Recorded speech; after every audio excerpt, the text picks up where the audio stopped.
कौशाम्बी में ऐसी शख्सियत की है जरूरत जो जनता की समस्या समझे और करे निराकरण। 65 वर्ष पूर्व कौशाम्बी छोड़कर जबलपुर में आशियाना बना लेने से इतिहास भूगोल से नहीं है परिचित। कैसे करेंगे जनता की रहनुमाई। विधानसभा चुनाव की रणभेरी बज चुकी है और चारों ओर विधानसभा चुनाव को लेकर प्रचार प्रसार जोर शोर से शुरू हो चुका है। नामांकन भी पूरा हो चुका है। नाम वापसी का भी समय खत्म हो गया है। कौशाम्बी जिले के सिराथू विधानसभा सीट से उत्तर प्रदेश सरकार के उप मुख्यमंत्री केशव प्रसाद मौर्य भारतीय जनता पार्टी से प्रत्याशी हैं। समाजवादी पार्टी ने अपना दल कमेरावादी से पल्लवी पटेल को प्रत्याशी बनाया है। बहुजन समाज पार्टी से मुंसिफ अली चुनाव में मैदान में है। कांग्रेस पार्टी ने सीमा देवी को प्रत्याशी घोषित किया है।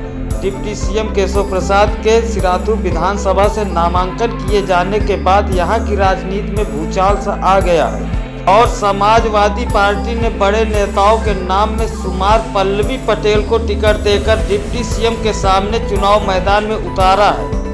केशव मौर्य तो सिराथू क्षेत्र के निवासी हैं और जन जन के बीच में उनकी पकड़ है। आम जनता के बीच मजबूत पकड़ के चलते उनका कहना है कि वह चुनाव नहीं लड़ रहे हैं बल्कि क्षेत्र के मतदाता चुनाव लड़ रहे हैं। लेकिन समाजवादी अपना दल कमेरावादी गठबंधन से प्रत्याशी बनाई गई पल्लवी पटेल का कहना है कि कौशाम्बी उनकी ससुराल है और वह यहाँ की बहू है।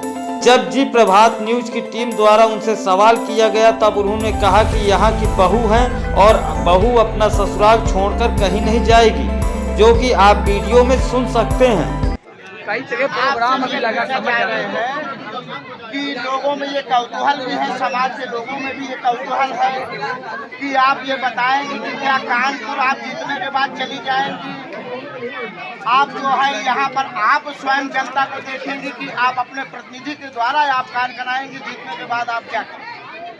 मैं आपके इस प्रश्न का जवाब कैसे देना चाहूँगी कि एक बहू अपने घर को छोड़ के कभी नहीं जाती। मैं कौशाम्बी जनपद की बहू हूँ और जाऊँगी तो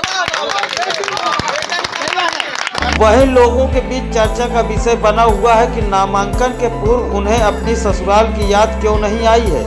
65 वर्ष पूर्व से निर्वासित होकर उनके पूर्वजों ने दूसरे प्रांत में आशियाना बना लिया था। उन्हें कौशाम्बी के इतिहास भूगोल का भी ज्ञान नहीं है, लेकिन पल्लवी पटेल ने दावेदारी कर दी है।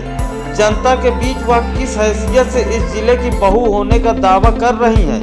आखिर किस हैसियत से वह कौशाम्बी की बहू होने का दावा कर रहनुमाई कर सकती हैं। बताते चलें कि जिले के मंझनपुर तहसील क्षेत्र के कोरीपुर गांव के राम प्रताप सिंह पुलिस विभाग में उप निरीक्षक थे और राम प्रताप सिंह 65 वर्ष पूर्व कौशाम्बी छोड़कर जबलपुर में आशियाना बना लिए थे।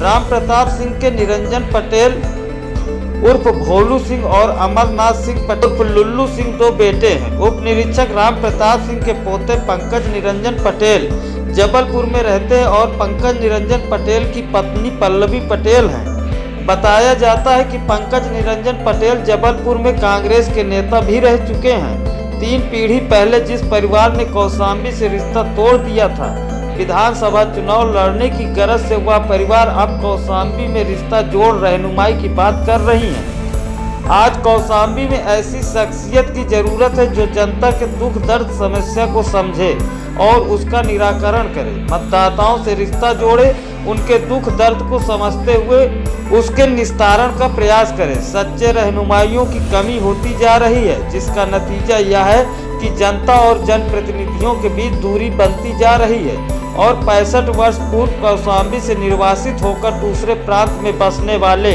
उप निरीक्षक राम प्रताप सिंह के पोते की पत्नी पल्लवी पटेल के सामने भी हालात से जूझने की स्थिति बन सकती है। विधानसभा चुनाव में बाहरी व्यक्ति को टिकट देकर आखिर समाजवादी के राष्ट्रीय अध्यक्ष अखिलेश यादव क्या साबित करना चाहते हैं। अखिलेश यादव की इतनी समझदारी कि उन्हें कौशाम्बी के सिराथू विधानसभा में कोई प्रत्याशी नहीं मिला। ऐसा नहीं कि कौशाम्बी में समाजवादी पार्टी में पटेल बिरादरी के नेता नहीं थे। समाजवादी में पटेल बिरादरी के नेता थे और अखिलेश यादव को मिल भी रहे थे, लेकिन जिले के नेताओं की उपेक्षा कर उन्होंने बाहरी को कौशाम्बी की धरती पर थोप दिया, जिन्हें जनता पसंद नहीं कर रही है। इतना ही नहीं, कौशाम्बी के नेताओं की उपेक्षा किए जाने से पल्लवी पटेल के सामने चुनौतियां तमाम हैं। यह तो आने वाला वक्त ही बताएगा कि बाहरी व्यक्ति को कौशाम्बी के मतदाताओं से कितना समर्थन मिल पाता है। जी प्रभात न्यूज से रवि नारायण तिवारी की रिपोर्ट।